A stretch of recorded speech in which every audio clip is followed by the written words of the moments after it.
अब ये कहना एक अंडरस्टेटमेंट ही होगा कि सीजे डीवाई चंद्रचूड़ को अपने लास्ट वर्किंग डेज पर सिर्फ थोड़ा सा बैकलैश फेस करने को मिला है। ये अपोजिशन और एलिगेशंस इस लेवल पर पहुंच गए हैं कि अब सीजे डीवाई चंद्रचूड़ से जुड़ी कोई भी खबर उठा ले, वे सब उन्हें क्रिटिसाइज करते हुए ही दिख रही है। पर मामले और इंटरेस्टिंग हो जाते हैं जब उनके कलीग्स ही उनके अगेंस्ट अब जाकर दिख रहे हैं। तो क्या ऐसा माना जा सकता है कि अब जो सीजे डीवाई चंद्रचूड़ रिटायर कर रहे हैं तो उनके खिलाफ बोलने में जजेस को अब कोई झिझक नहीं हो रही? मामले की शुरुआत हुई है बीते दिन सुप्रीम कोर्ट की एक 9 जज बेंच के फैसले से। अभी जजमेंट जितना फेमस नहीं हुआ है उतना इस बेंच में हुए सीजीआई चंद्रचूड़, जस्टिस बीवी नागरत्ना और सुधांशु धुलिया की कॉन्फ्लिक्ट ने लोगों का ध्यान आकर्षित किया है। असल में 9 बेंच की मेजॉरिटी ओपिनियन ने सुप्रीम कोर्ट के एक पुराने फैसले को पलट दिया था, जिसमें उस समय के जस्टिस कृष्णा अय्यर के कुछ रिमार्क्स थे और इन्हीं रिमार्क्स के खिलाफ सीजीआई दिखे थे, जिन्होंने अय्यर के जजमेंट को अपोज करके काफी इंटरेस्टिंग बातें बोली थी। इसी कमेंट्स और रिमार्क्स से जस्टिस बीवी नागरत्ना और सुधांशु धुलिया अग्री करते हुए नहीं दिखे थे, जिन्होंने इन कमेंट्स को harsh, unwarranted and not necessary भी कहा था। ये बातें जब तक लोगों के जहन में बसती कि एक और न्यूज ने सीजे डीवाई चंद्रचूड़ को गलत लाइट में दिखाना शुरू किया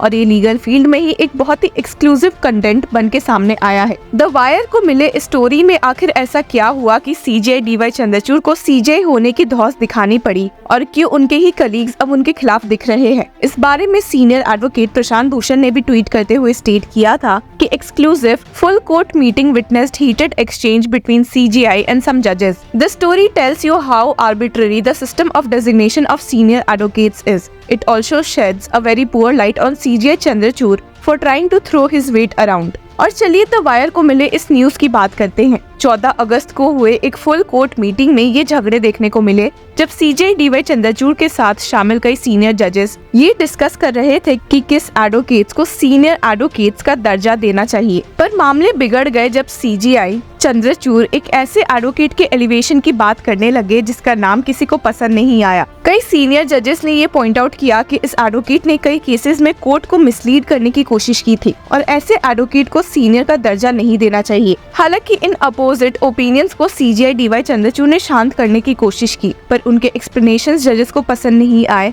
और दोनों में ऐसी लड़ाई हो गई कि सीजीआई चंद्रचूड़ एक सीनियर जज को बोलने पर मजबूर हो गए कि शायद आप भूल रहे हैं पर आप चीफ जस्टिस ऑफ इंडिया से बात कर रहे हैं। अब द वायर ने सीजीआई के अलावा किसी जज का नाम नहीं लिया है, लेकिन इस कंटेंट ने एक बार वापस से सीजीआई चंद्रचूड़ के खिलाफ उंगलियां उठवा दी है। सीजीआई के ये बोलने के बाद माहौल काफी इंटेंस हो गया था और जजेस के अपोजिशन के बावजूद भी सेड एडवोकेट को सीनियर डेजिग्नेट कर दिया गया था। इस मामले में मौजूद एक जज ने द वायर को बताया, I have attended many full court meetings and while there have been occasions when sharp differences of opinion come to the fore, this was the first time that I was witnessing a CGI trying to throw his weight around like this. He probably forgot in the heat of the moment that he is just first among equals and not our boss. Many of us thought he shouldn't have done so. He wasn't talking to school children. और वहीं इस full court meeting में मौजूद एक दूसरे जज ने भी ऑब्जर्व किया कि the CGI could have handled things in a better way. Trying to browbeat a senior judge by referring to your status as the CGI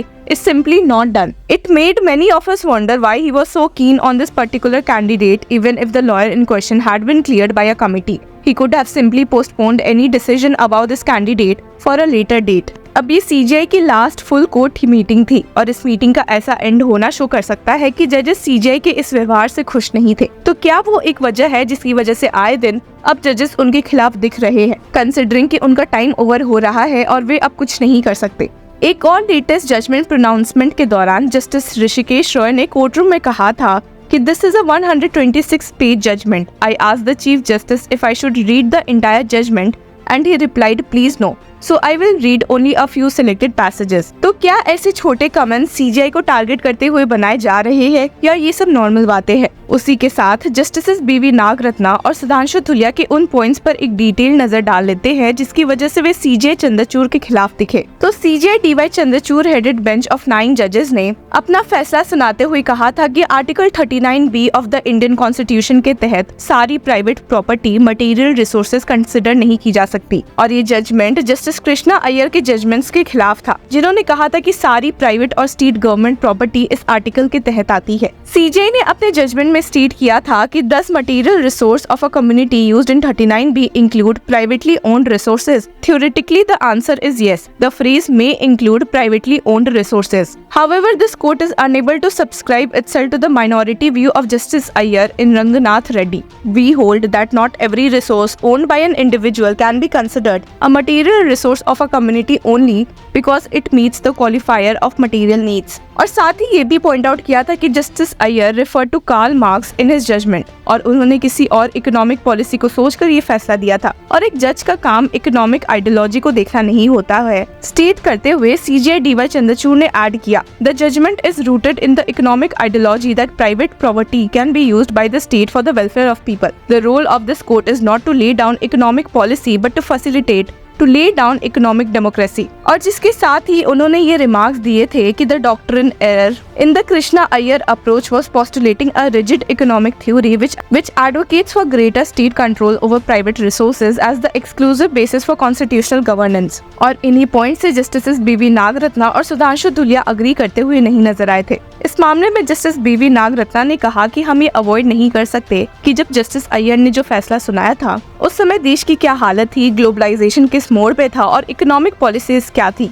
आपको बता दें कि कृष्णा अय्यर का ये जजमेंट 1978 का था, और इसलिए ही जस्टिस नागरत्ना ने स्टेट किया कि merely because of the paradigm shift in the economic policies of the state to globalization and liberalization and privatization, completely called the reforms of 1991, which continues to do so till date, cannot result in branding the judges of this court of the yesteryears as doing a disservice to the constitution। और ये कहते हुए कि CGI Chandrachud के judgement के इस part से वे agree नहीं करती, उन्होंने ऐड किया कि I say that the institution of the Supreme Court of India is greater than individual judges who are only a part of it at different stages of history of this great country. Therefore, I do not concur with the observations of the learned Chief Justice in the proposed judgment। Justice Sudhanshu Dhulia, जो कि इस case में decent लेकर मौजूद थे, ने भी अपने जजमेंट के कंक्लूडिंग रिमार्क्स में ऐड किया था कि before I conclude, I must also record here my strong disapproval on the remarks made on the Krishna Iyer doctrine as it is called. This criticism is harsh and could have been avoided। अब जब CGI के खिलाफ इतने लोग दिखे हैं, उसी में सीनियर एडवोकेट दुष्यंत दवे ने द वायर को दिए एक इंटरव्यू में कह भी दिया